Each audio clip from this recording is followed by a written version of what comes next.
The desert held its breath.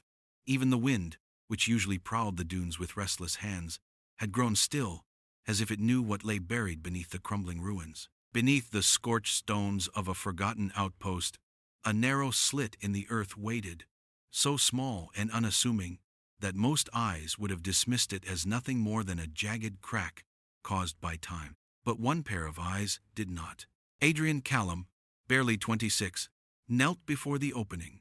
Dust clung to his sweat-damp curls, and his shirt, once white, was stained with the ochre of Egypt's soil. He pressed his palm against the stone edges of the fissure, feeling its cool defiance, its invitation to the brave or the foolish.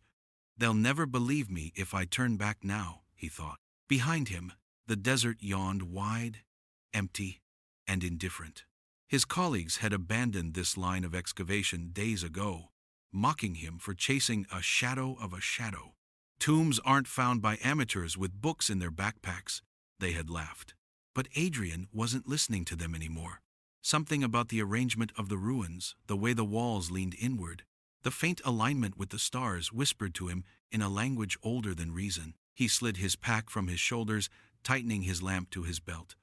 The crack was barely wider than his body. He lay flat, drawing a deep breath, and pressed himself into the dark, the earth scraping his ribs as he inched forward. Dust filled his lungs. The air grew heavy, staler with each pull forward. It felt as though he was intruding on something sacred, a passage not meant for the living. The lamp's glow barely licked the walls. Carvings emerged, shallow and almost erased, as if deliberately hidden. Adrian paused, brushing the grit away. The figures were crude but unmistakable. A procession of mourners, their heads bowed, carrying a small sarcophagus on thin shoulders. His throat tightened.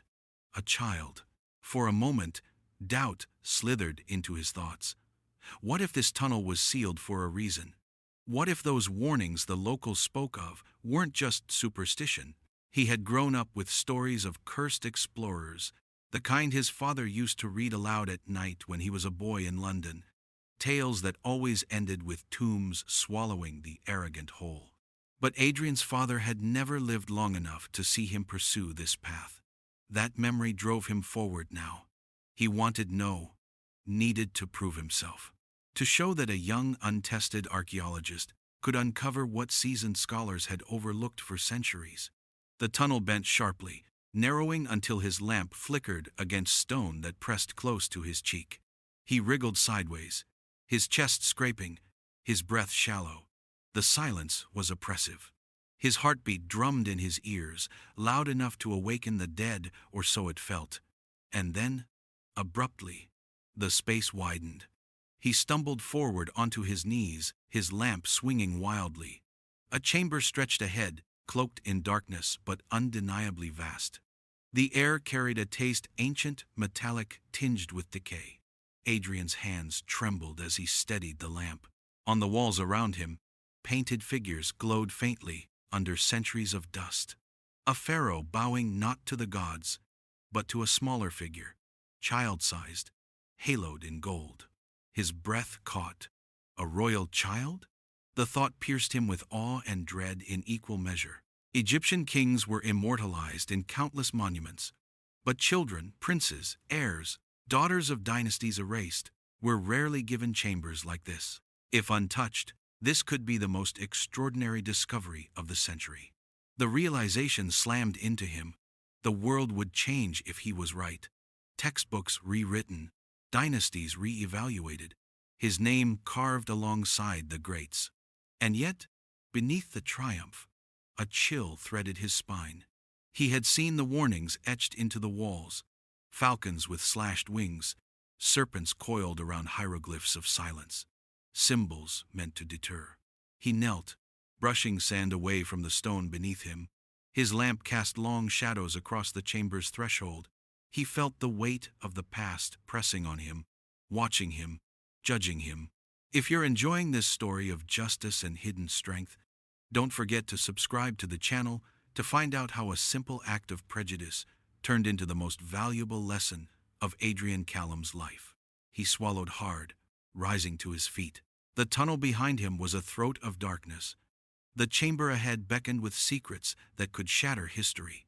And Adrian, young and unproven, stepped forward, knowing the desert had just swallowed him whole. The silence was alive. Every shuffle of Adrian's boots, every rasp of his breath seemed to echo back at him from the chamber's unseen depths. He tightened his grip on the lamp, forcing the light outward, but the shadows clung stubbornly, curling around painted walls like guardians unwilling to release their secrets. He approached slowly, careful not to disturb the loose sand beneath his feet. His instincts told him that this place had not been touched for millennia, that he was trespassing on ground deliberately forsaken. The air was different here, stale, suffocating, yet faintly perfumed with something sweet. Resin? Incense? He frowned. It was impossible that the scent lingered after so many centuries, and yet it teased his senses with a ghostly persistence. Adrian raised the lamp toward the nearest wall. The hieroglyphs were faint, as if they had been deliberately scratched out. But fragments remained tiny prayers, broken lines of ritual. He traced the shapes with trembling fingers, and an image formed in his mind. Footsteps echoing in this corridor long ago. Hands chiseling hurriedly. Someone desperate to erase what had once been proudly carved. Why hide it, he wondered. Why bury the memory of a child so completely? His pulse quickened.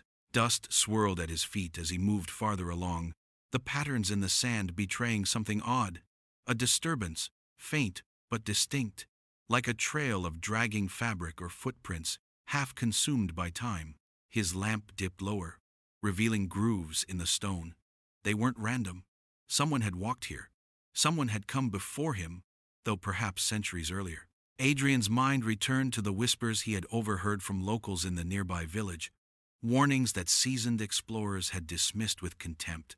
Men had vanished in the desert, they said. Whole expeditions swallowed. Always around this stretch of land. Always when they searched too deeply. Adrian had dismissed it at first too, but now the idea gnawed at him. He leaned against the wall, shutting his eyes. His heart pounded, and he let his father's voice rise in memory, that calm, steady tone. History isn't just discovery, Adrian. It's responsibility. Every stone you uncover has been waiting for you to decide whether you are worthy of its truth. The echo of those words burned him with shame. Was he chasing glory or justice for the forgotten? He wanted to believe it was the latter, but part of him knew he craved the recognition. The mockery of his peers haunted him. He needed a discovery so undeniable that no professor, no colleague, could laugh at him again. The passage turned sharply. Adrian's lamp revealed more carvings, rushed, jagged, and frantic. Human figures, their hands outstretched in desperation, their eyes gouged out. Above them hovered a smaller form, a child figure, drawn with exquisite care, adorned with rays of gold. The juxtaposition made his skin crawl. The message was clear. Someone had wanted the child remembered, even as others sought to erase him. Adrian stepped closer, running his hand across the grooves. A shiver passed through him. It wasn't simply history here. It was conflict, a war of memory, etched in stone. He imagined footsteps pounding down this tunnel thousands of years ago, scribes defacing walls, while priests whispered fearful prayers. He could almost hear them now, faint echoes, words he didn't understand, but felt in his bones. The lamp flickered. He froze. The chamber stretched wider ahead, the air growing denser, pressing into his lungs. Dust drifted from the ceiling, as if stirred by some unseen movement. Adrian crouched, studying the ground again. The disturbed dust, the faint grooves, they ended suddenly, just before the mouth of a sealed stone door. His breath caught in his throat. There, carved into the door itself, were hieroglyphs deeper and clearer than any he had seen so far. They spoke not of triumph, but of warning. Here lies the silence of a dynasty. Disturb not the innocence, lest you awaken its shadow. Adrian exhaled shakily, brushing his sleeve across his brow. A royal child, erased, hidden, and protected by generations who feared the consequences of remembrance. The footsteps he had imagined became clearer in his mind. Priests locking this chamber, sealing it away, erasing all signs of its existence, leaving only whispers to echo through eternity. His hand hovered inches from the stone. Do I dare? The weight of centuries pressed against him. And yet, despite the fear, despite the warnings, a fierce resolve rose in his chest. He had come too far to turn back. Behind him, the tunnel lay silent, its darkness ready to reclaim him if he faltered. Ahead, the door waited, heavy with history and consequence. Adrian placed his palm against the stone, and in that touch, he felt both the echo of forgotten footsteps and the burden of the choice that now lay before him. Adrian's hand lingered on the sealed door, the stone cool and unyielding beneath his palm. The hieroglyphs carved into its surface seemed to pulse faintly under the lamplight, as if the words themselves were alive, whispering warnings in a tongue he could not hear but instinctively understood. He swallowed, the dryness of his throat scraping like sandpaper. A royal child, the thought repeated, echoing in his mind. Not a prince celebrated in the annals of Egypt's grandeur, but one condemned to silence. He leaned closer, tracing the deepest carving a falcon with clipped wings, the symbol of protection undone. Beneath it, a series of glyphs depicted a procession halting before a bier too small to be for a man. Adrian's chest tightened. He had seen countless references to royal burials, but never one that evoked such sorrow. It was not triumph. It was mourning. The door itself bore no visible handle, no hinge, only a seam so faint it might have been missed entirely. Adrian crouched, brushing sand from its base.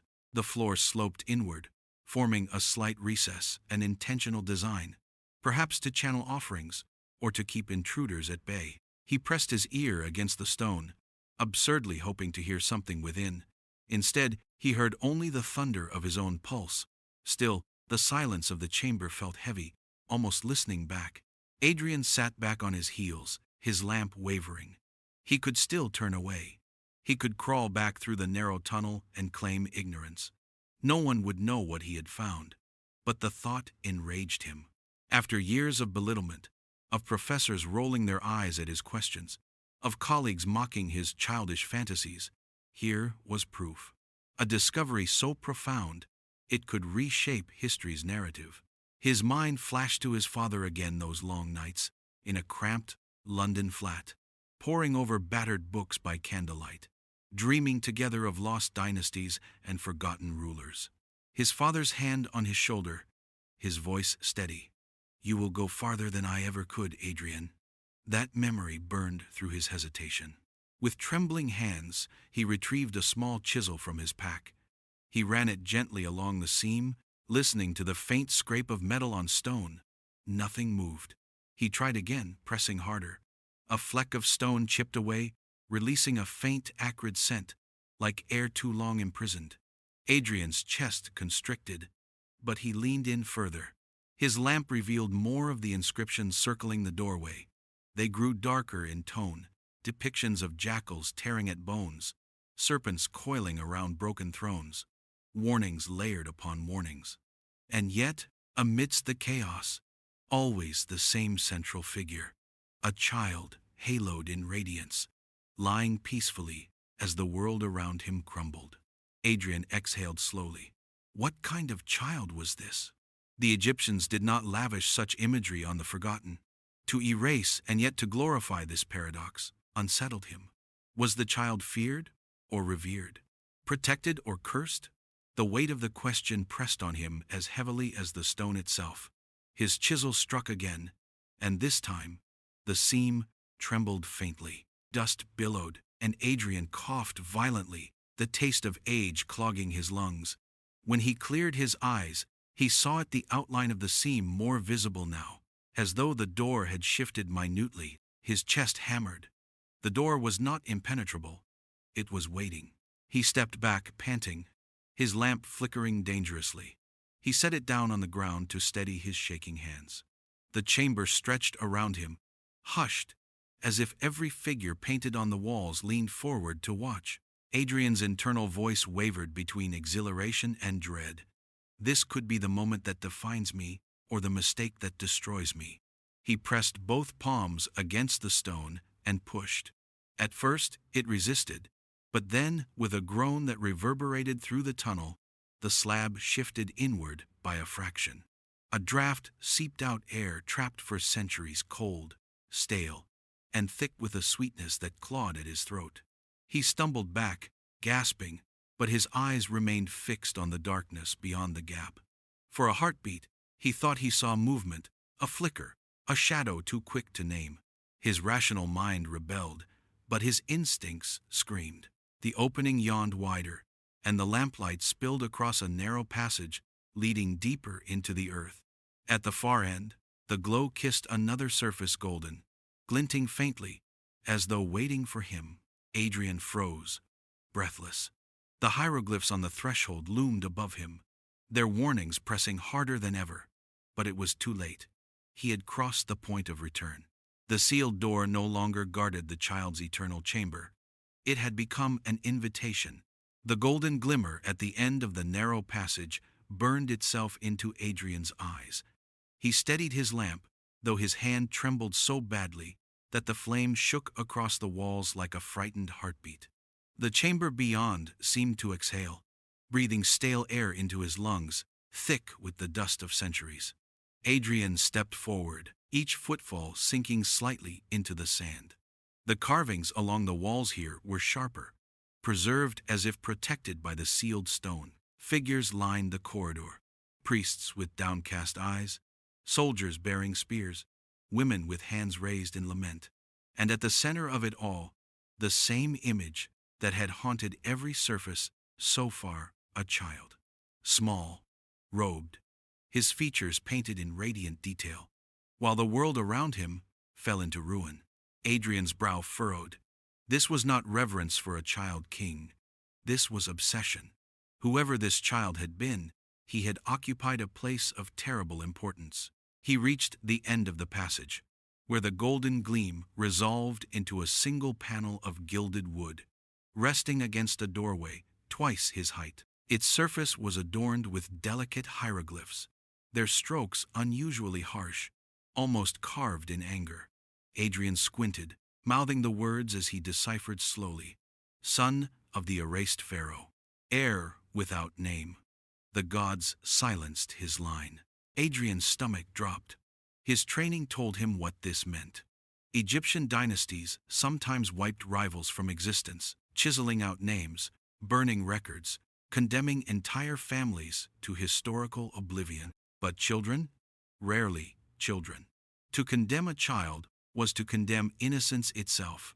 To brand not only a ruler, but his blood as cursed.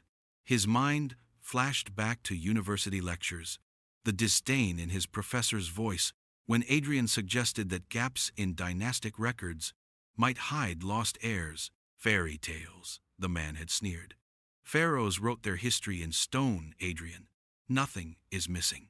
Yet here, in front of him, was proof that history had been bent, twisted, silenced. He lowered his head, whispering into the heavy air. What did they fear in you, child? What power did you hold? The stillness pressed on him like a physical weight. He could almost hear whispers faint, insistent, not in words but in a tone that shivered along his bones. He thought of his father again, how he used to tuck him into bed with stories of the cursed kings who were erased from memory. His father had always ended the stories with a warning. The dead never sleep quietly when their truth is denied. Adrian blinked rapidly, pulling himself back to the present. He forced his mind into analysis, clinging to rationality. This was no curse, this was politics. A dynasty torn apart by betrayal, leaving a child buried in secrecy. The carvings were warnings, yes, but warnings from the living men desperate to ensure the past stayed buried. He lifted his lamp higher. The gilded panel had been nailed shut, but the wood had grown brittle with time. Small cracks exposed what lay beyond. Adrian leaned in, peering through the fissures. A faint shimmer of gold gleamed back at him, and then He saw it hieroglyphs painted across the far wall of the chamber, visible only in slivers. The words were clear, deliberate. The child sleeps while the dynasty weeps. Disturb him not, for sorrow follows. Adrian staggered back, his lamp nearly falling from his grip. His heart thudded violently. The air grew colder, the shadows thicker. His thoughts reeled with the paradox before him. This child was simultaneously a victim and a threat, a symbol erased yet still feared. In that moment, Adrian understood why the tunnel had been sealed, why generations of priests had destroyed every trace. This was no ordinary burial. This was a dynasty's shame, hidden away where the desert itself might consume it. Yet his hands betrayed him. They hovered inches from the brittle panel, itching to pry it free. For all the warnings, for all the dread in his veins, he could not deny the hunger gnawing inside him. The hunger to know, to reveal, to prove himself. His whisper broke the silence. If I walk away, the child remains forgotten forever. If I open this, the world remembers, but at what cost? The lamp's flame sputtered, shadows leaping wildly across the corridor, and Adrian felt as though the painted eyes on the walls had turned to watch his choice. The curse of the erased dynasty had become his burden. The lamp's glow quivered in Adrian's hand, as the weight of his decision pressed harder than the desert above. He leaned closer to the brittle gilded panel, his breath shallow, when a sudden sound broke the silence. A cough, low and deliberate, from behind him. Adrian spun around so quickly his lamp nearly toppled. A figure emerged from the tunnel's shadows, hunched and weary, his gray beard flecked with dust. It was Dr. Malcolm Havers, the elder archaeologist who had accompanied the expedition but had largely dismissed Adrian's theories. His face, lined with the fatigue of decades in the field, seemed even older here, as if the tomb's air aged him further. "You shouldn't be here," Malcolm rasped, voice echoing against the carved walls. Adrian's heart hammered. I could say the same to you. You followed me?" Malcolm stepped closer, his eyes narrowing at the cracked panel. He shook his head grimly. "I hoped I was wrong, but I knew you couldn't resist." He planted his hand on the wall beside the inscriptions, his fingers trembling. "You don't understand what this place is." Adrian bristled. "No one does. That's the point. Don't you see? This could be the greatest discovery of our time, a child erased from history, an entire dynasty's secret." Malcolm's gaze hardened, his voice low and cutting. "You think you're the first to stumble on this? I've seen this pattern before. Young men, hungry for glory, chasing whispers in stone. But this tomb, it is different." His eyes flicked toward the hieroglyphs of jackals and serpents. "It has teeth." Adrian frowned, incredulous. "You believe in curses?" The older man let out a bitter laugh. "Not in curses, in men." His tone shifted, heavy with memory.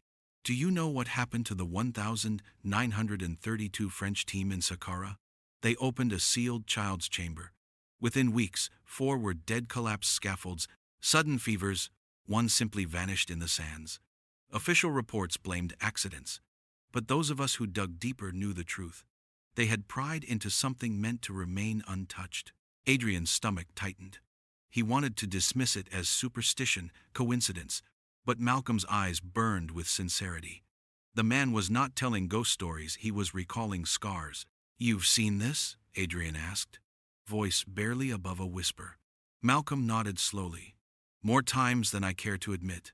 Every civilization leaves warnings, boy. Not because they feared magic, but because they feared men who wouldn't heed them. The farther we dig, the more we tear threads better left unpulled."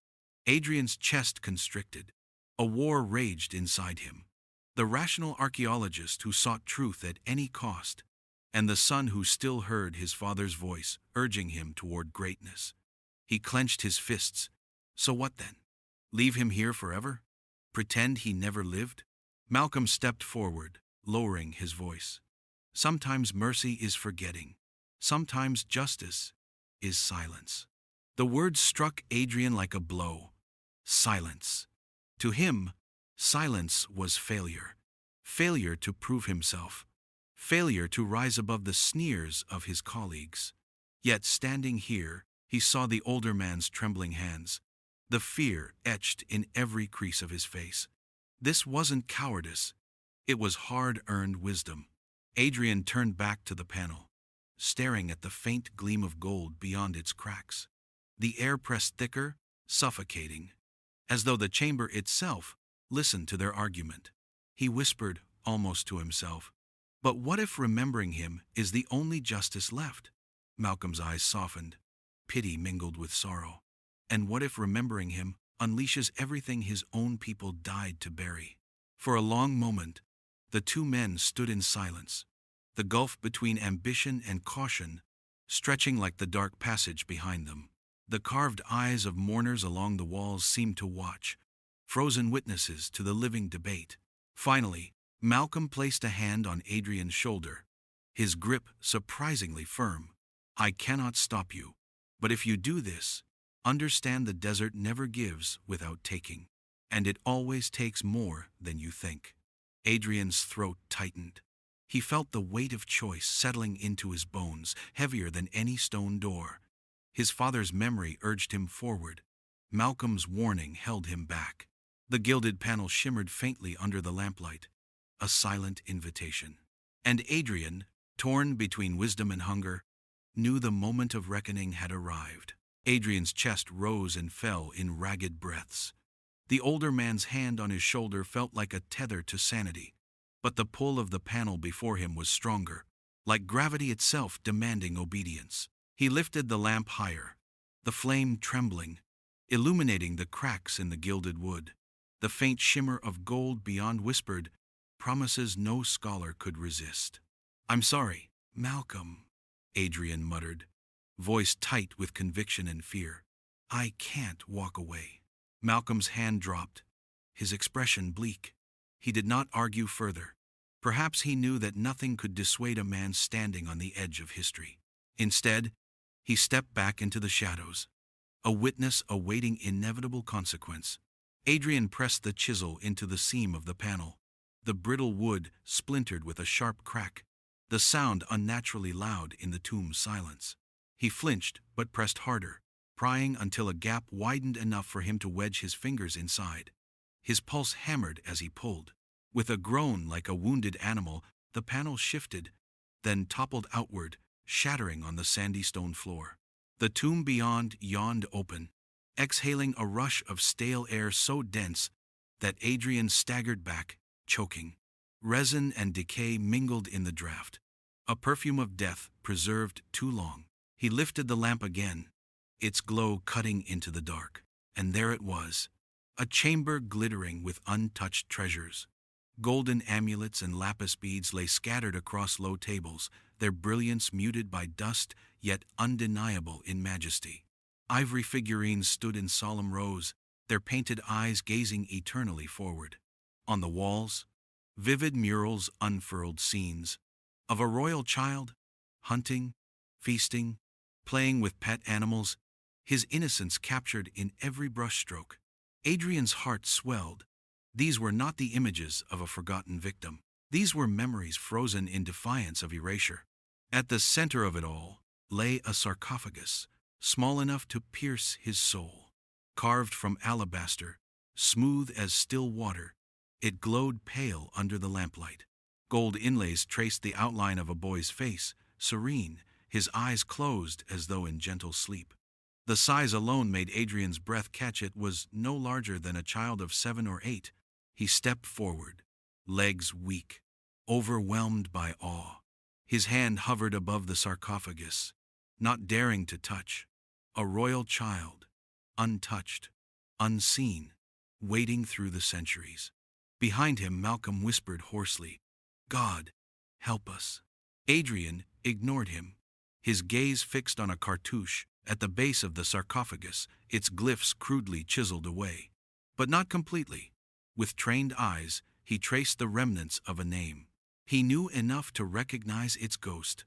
A prince from a short-lived dynasty, one believed to have ended abruptly. Yet here was proof a child heir, condemned to oblivion. Emotion surged in Adrian's chest: triumph, sorrow, vindication. He wanted to shout, to call the world into this chamber and prove he was right. All the scorn, the laughter, the dismissals, they would crumble under the weight of this alabaster tomb. But as he stared, something unsettled him. The murals did not tell a story of mourning. They showed joy, laughter, innocence. And yet, woven through the images were darker symbols: serpents coiled at the boy's feet, vultures circling above, a shadowy figure with arms outstretched. The juxtaposition chilled him. It was as if the boy had been both adored and feared. His lamp flickered, the shadows lengthened, and for an instant, Adrian thought he saw the painted eyes of the figurines shift toward him. He blinked hard, shaking off the vision. It's just exhaustion, just nerves. Still, the air grew heavier, pressing against his chest, urging him to retreat. He glanced back at Malcolm, who remained rooted near the entrance, his face pale, his eyes glistening with something that looked disturbingly like grief. "Adrian," Malcolm said softly, his voice almost breaking, "seal it again. Please. You don't know what you've unleashed." Adrian turned back to the sarcophagus, his jaw set. Unleashed? Number discovered. He raised the lamp higher, illuminating the child's resting place in full. The alabaster gleamed like moonlight trapped underground, and for one dizzying moment, Adrian felt as though the boy's closed eyes might flutter open. He staggered back, his breath catching. The chamber seemed to shiver. Dust fell from the ceiling, and a faint rumble echoed deep in the earth. And Adrian, despite every warning, every instinct screaming for retreat, whispered the words that sealed his fate: "The world will remember you." The earth's groan did not fade. It deepened, echoing through the chamber like the belly of some ancient beast disturbed in its slumber. Adrian froze, lamp trembling in his grip, eyes fixed on the alabaster sarcophagus. He had spoken the words aloud: "The world will remember you," and the tomb itself seemed to answer. A gust of air surged past him, cold and sour, snuffing his lamp to a weak flicker. The golden trinkets on the tables rattled faintly, beads rolling in tiny avalanches. Adrian's breath caught. For a heartbeat, it felt as though the child's painted eyes in the murals blinked. "Do you hear that?" Malcolm's voice cracked, low and hoarse, from the chamber's edge. Adrian nodded slowly, though his throat was too dry to speak. His body wanted to flee, but his mind, his stubborn, insatiable mind, demanded he stay. This is only stale air shifting, vibrations from weakened stone. Nothing more. Yet the feeling in his chest betrayed him. His heart thundered not with excitement, but with dread. He forced himself forward, kneeling by the sarcophagus. The carvings of the child's face stared up at him with an unnerving serenity. Adrian traced the outline of the gold inlays, fingers trembling.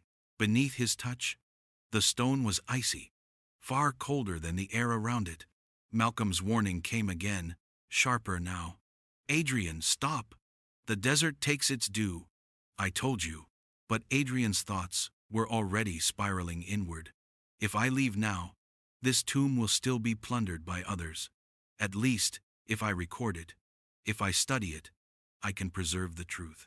He fumbled for his journal, flipping it open with frantic hands. By the flicker of the lamp, he sketched the cartouche, the symbols, the erased name. His pencil dug so deep it tore the paper. The rumble grew louder, a low resonance in his bones. Then snap! A jagged crack raced across the ceiling. Dust poured down in choking clouds. Malcolm cursed, darting to Adrian's side. "We have to leave, now." Adrian coughed violently, but he clutched his journal to his chest like a lifeline. His lamp guttered, then died, plunging them into a darkness broken only by the faint glow of gold reflecting stray light. The treasures seemed to shimmer of their own accord, as though mocking him. In the suffocating black, Adrian heard something else, a sharp, dry rasp, like the shift of fabric against stone. His breath hitched, Slowly, he turned his head toward the sarcophagus. He could not see it, but he felt it. Felt the weight of unseen eyes upon him. "No," he whispered, his own voice trembling. "It's just the air, just the stones settling." But a memory slammed into him. The stories his father told. The one that had haunted his childhood.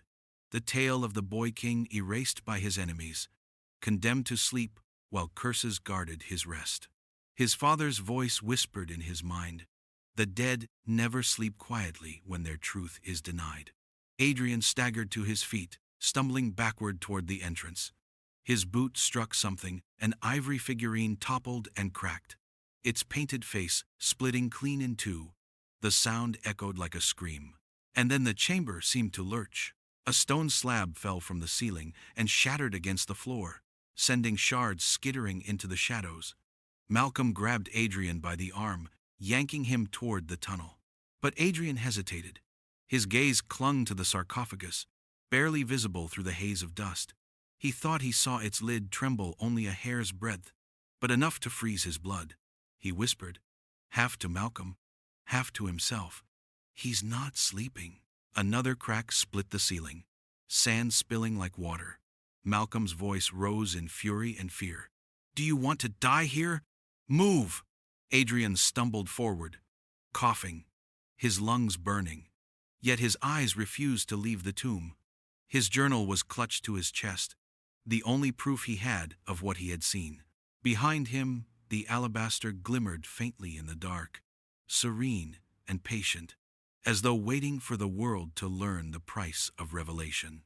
As the two men scrambled back toward the tunnel, the chamber exhaled one last breath, cold, hollow, final. And Adrian knew, with a terror that would never leave him, that the child was not forgotten anymore. The desert would make sure of that. The desert above had not changed. The sun still blazed over the dunes, indifferent and eternal, as though nothing at all had stirred beneath its sands. Yet for Adrian, crawling out of the fissure with his chest heaving and his clothes caked in dust, the world would never be the same. He collapsed onto the hot stone, gasping for breath. Behind him, Malcolm emerged slower, wheezing, his face pale and streaked with grit. The older man lowered himself onto the sand, leaning heavily against a rock. Neither spoke at first. The silence of the desert was deafening after the groans and crashes of the chamber below. Adrian clutched his journal against his chest, his fingers trembling. The pages within carried his frantic sketches of the cartouche, the erased name, the murals that defied history. Proof, evidence. Yet the weight of it in his hands felt less like triumph and more like burden. Malcolm's voice finally broke the silence. "You brought it with you." Adrian glanced at him, throat dry. I had to. Otherwise it would all be lost again." The older man closed his eyes, shaking his head faintly. "Not all things are meant to be remembered, Adrian. Some truths demand too high a price." Adrian's thoughts spiraled. In the frantic scramble out of the tomb, he could still hear the crack of stone, the hiss of sand falling, the whisper of movement near the alabaster sarcophagus.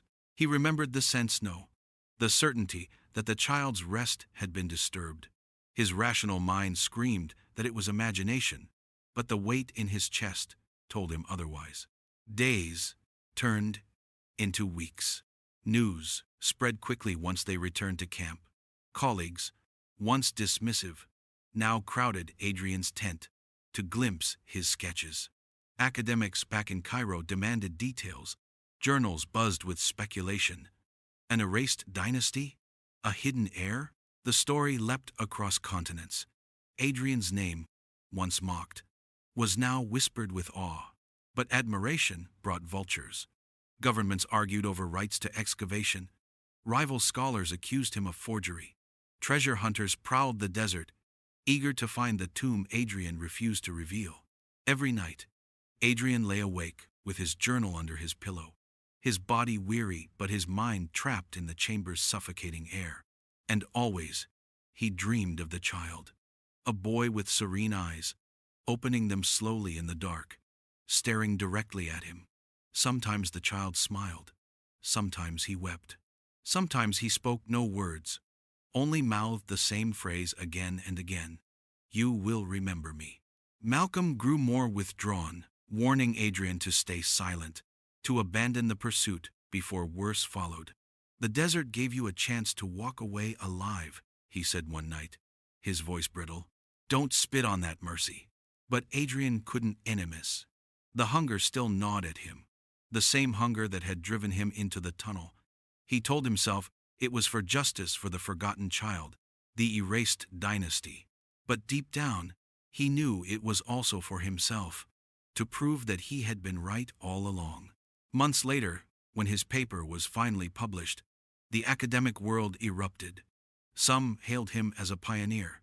Others ridiculed him still, demanding he reveal the tomb itself. But Adrian remained silent about its location, not out of fear for himself, but for the unshakable sense that opening it had already unleashed enough. Late one evening, standing on the balcony of a Cairo apartment, he opened his journal once more. He traced the cartouche with his finger, remembering the icy chill of the sarcophagus beneath his hand. The city hummed below him, alive, modern, unaware of the silence that had been broken beneath the sands. And for the first time, he admitted to himself the truth. It wasn't his discovery anymore.